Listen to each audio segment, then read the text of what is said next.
Tu vois les coulisses de Planète Rap? Regarde, c'est ça, les coulisses de Planète Rap. Hop. Première mission, installer les casques. Des casques qui, comme tu peux le voir, ont connu tout un tas d'oreilles depuis 1996. Eminem, Diams, Mafia Quinfree. Un petit studio de 20 mètres carrés que Fred Musa connaît par cœur. L'animateur fête ses 30 ans sur Skyrock. T'as du mal à croire qu'il y a eu parfois 120 personnes ici autour de la table. Il y en a qui ont grimpé partout, sur les murs, partout. Enfin, c'était les gens accrochés là en haut. Enfin, c'était un truc de grand malade. 10, 12, 14 bureaux. 10, 12, 14 bureaux.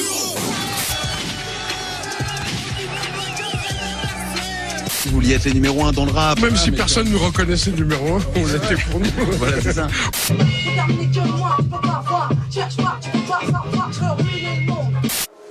Trois générations de rappeurs sont passées au micro de Fred Musa dans Planète Rap.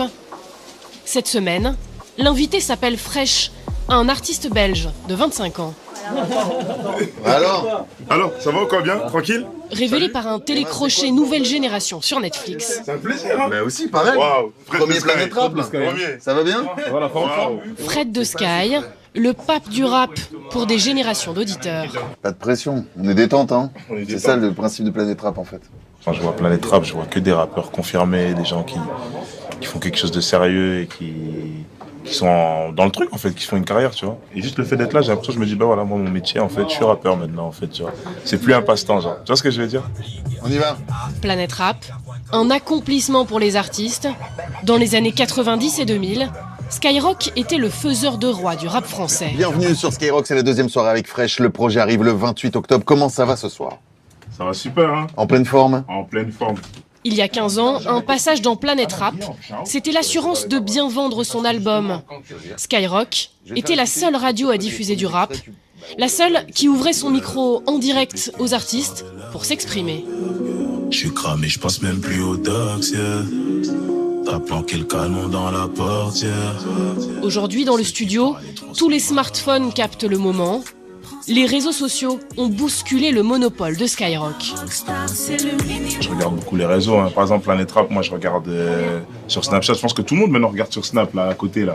C'est là qu'on voit tous les trucs, les coulisses, YouTube aussi, ouais, beaucoup. Le monopole, on l'a plus, mais on est quand même un accélérateur de talent. Ça, par contre, c'est vrai que on le voit même sur, tu sais, on parle souvent du streaming, sur des morceaux qui streament. On le voit quand Skyrock rentre un morceau, même s'il est déjà streamé, il va être 2 fois, 3 fois, voire 4 fois plus streamé quand il est diffusé en radio. Donc on reste un accélérateur aussi de talent.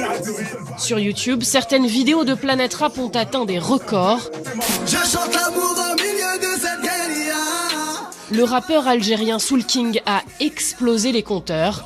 Plus de 300 millions de vues.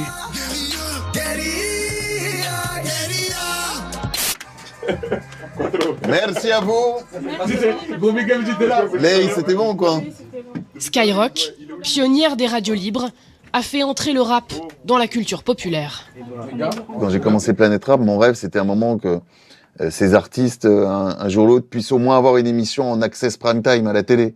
Aujourd'hui, t'allumes TF1, je crois que t'as Joey Starr dans Le Remplaçant, dans The Voice t'as Soprano, sur Netflix, sur des plateformes comme Netflix, tu vas retrouver un Fresh la Peufra. Non mais attends, c'est ce qui se passe pour cette musique, c'est totalement irréel. Je pensais pas en voir autant au début de Planète Rap, et là c'est génial.